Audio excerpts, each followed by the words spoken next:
Candidato, usted habla de restaurar el carácter 100% público de EPM. ¿Qué quiere decir con ello y cómo blindaría de la politiquería y la corrupción y de los privados EPM? Bueno, ¿qué significa recuperar el carácter 100% público de nuestras empresas públicas de Medellín? Lo primero sea decir que el solo hecho de que exista la razón jurídica como razón pública no quiere decir que el espíritu y el ethos de la empresa se conserve bajo esa idea de lo público.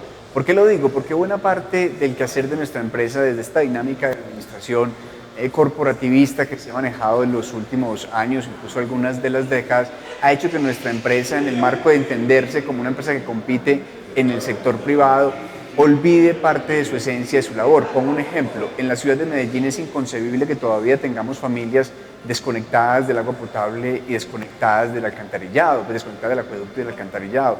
Una empresa que se deba a lo público tiene que estar pensando en resolver esos problemas por sobre cualquier otro tipo de inconvenientes o problemas. Una empresa que tenga un carácter público debe estar sometida al arbitrio público y al control público y político. Y vimos cómo alrededor de todo el problema de la contingencia con Hidroituango, quienes estaban haciendo control político, y pongo el caso de nuestra concejala que Luz María Múnera, tuvieron muchos problemas para poder acceder a la información, incluso fueron demandados por la empresa por ese ejercicio de búsqueda de información que permitiera hacer su labor de control político frente a una empresa que es pública. Además de eso, también tiene que ver con la manera en que es administrada y gerenciada, y es quiénes son los que están tomando las decisiones y a favor de quiénes esas decisiones son orientadas. En ese orden de ideas, ¿cuál es el perfil que deben tener tanto el gerente como los miembros de la junta directiva? Bueno, tanto el gerente como los miembros de la junta directiva tienen que responder a un elemento básico, y es haberse construido durante todos estos años en el quehacer de lo público, no desde una lógica de la puerta giratoria en donde salen del sector privado para la empresa pública, terminan en la empresa pública y vuelven al sector privado, y de alguna manera esto posibilita una serie de prácticas que no son sanas para nuestra empresa, porque termina poniéndolo al servicio de ciertos grupos económicos y de ciertos contratistas. Entonces, lo primero es que tiene que ser gente que venga de lo público, que sienta lo público y que realmente esté allí para fortalecer lo público. Dos, un carácter técnico serio, real, conocedor del sector, de la normatividad del sector, de las dinámicas nacionales del sector en el caso particular, del gerente, que esté al tanto también del relacionamiento político que tiene que tener con las comisiones en el Congreso que tienen que ver con los temas de servicios públicos, que son las sextas, con las comisiones de regulación, que sepa hacer el trabajo también de relacionar nuestra empresa con el orden nacional, que sea una persona también que consienta y quiera y apoye a sus trabajadores, que piense en la formalización de tantos contratistas que hoy deberían formar parte de la nómina de la empresa porque cumplen parte de su función misional, que se preocupe por el bienestar de sus trabajadores y que en últimas haga que Empresas Públicas de Medellín responda a la idea de recuperarse como esta gran empresa de servicios públicos de los medellinenses y los antioqueños al servicio del país. ¿Cuál es su posición hoy frente a Hidroituango? Bueno, miren que es muy curioso porque justo en este momento, esta semana, hemos tenido varias muy buenas noticias. Por supuesto, cuando pasó todo lo de la contingencia, surgieron una serie de preocupaciones que eran necesarias resolver: la estabilidad del macizo, la estabilidad de la presa, si se va a sostener o va a ocurrir una tragedia. Pues todo eso tocaba empezar a indagarlo, si existían o no existían responsabilidades de los constructores y contratistas, qué era lo que había pasado, como empezar también a ubicar todos esos elementos. Con el tiempo el panorama se fue aclarando, al punto que pues esta semana estuve haciendo una visita en el proyecto y revisando conceptos técnicos de algunos geólogos externos a Empresas Públicas de Medellín, y también pues la información que ha producido Empresas Públicas de Medellín, y pues no hay nada que me indique, sin ser geólogo, pero no hay nada que me indique que el macizo es inestable, que la presa es inestable, que hay un riesgo inminente de colapso. En esa medida, eso pues habla de la estabilidad del proyecto y de la necesidad pues de sacarlo adelante. Quedaba el otro elemento por resolver, y era el cierre financiero, la estabilidad y la viabilidad financiera del proyecto. Y con el anuncio, con la carta de cobertura que saca hoy la póliza, pues ya da un nivel de tranquilidad de que pues el compromiso financiero que va a tener que asumir la empresa es menor del que se esperaba, y en esa medida el golpe financiero para Empresas Públicas de Medellín es menor y la viabilidad financiera del proyecto obviamente aumenta. Entonces hay que poner a producir Hidroituango y que de esos beneficios podamos reparar integralmente a las comunidades, reparar el daño ambiental que se ha causado y que se causa en función de cualquier intervención de este tipo, y permitir que EPM siga creciendo y consolidándose ayudándolo a superar su situación de crisis financiera y servirle también al municipio del departamento y al país con la venta de energía, obviamente. Otro tema relacionado con la sostenibilidad de PM es si tiene alguna propuesta frente a las transferencias extraordinarias al municipio y su incidencia real en la sostenibilidad a largo plazo de PM. Hay una frase que escucha uno como medio de cajón frente a este debate, pero yo la repito porque es cierto, uno no puede matar la gallina a los huevos de oro.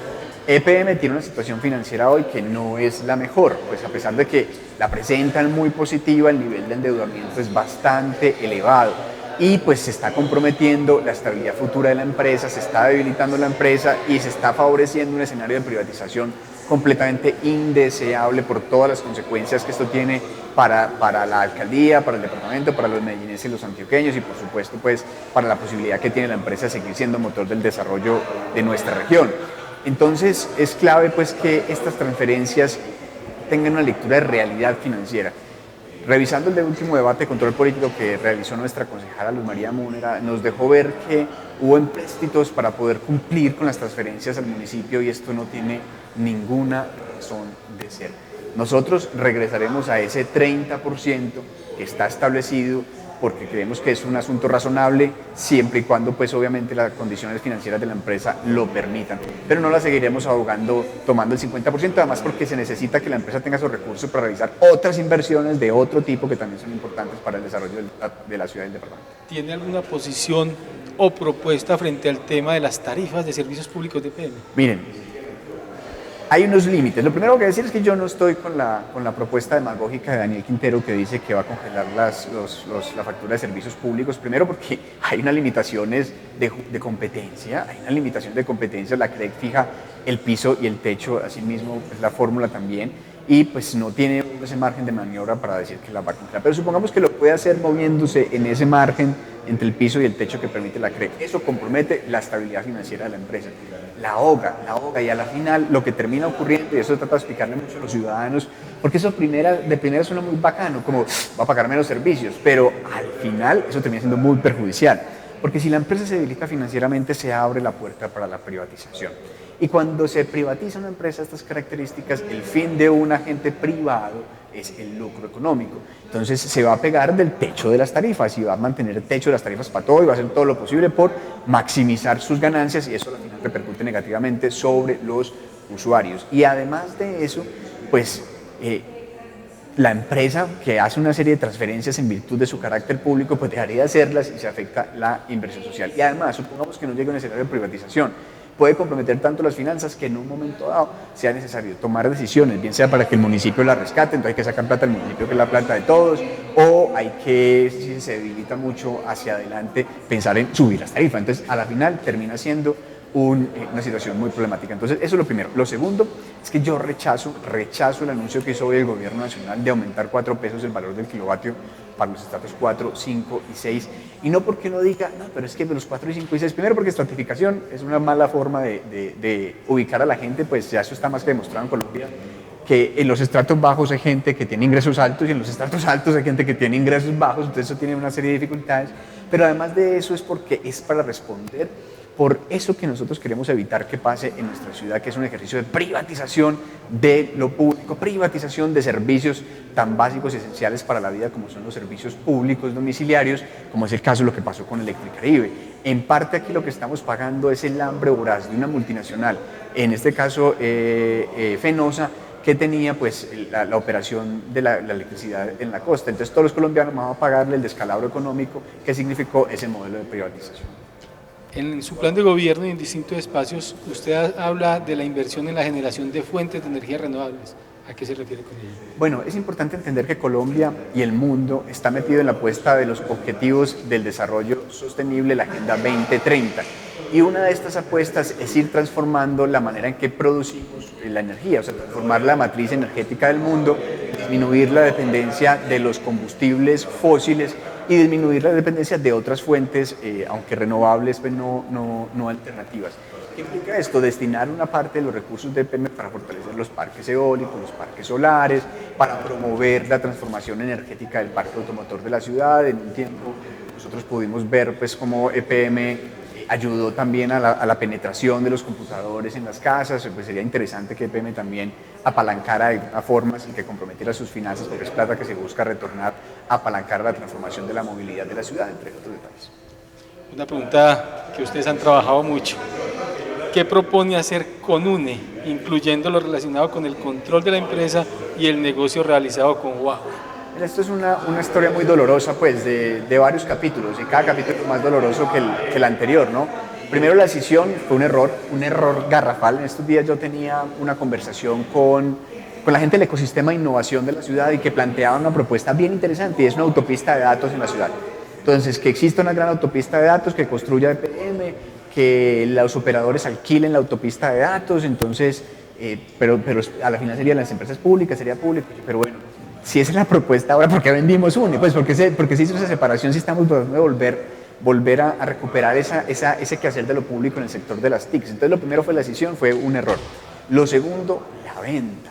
La venta de UNE, pues del porcentaje de UNE en esta fusión de Tigo Millicom fue un desastre porque debilitó el carácter de lo público, debilitó nuestra marca y nos entregó a la merced de los intereses de una gran multinacional.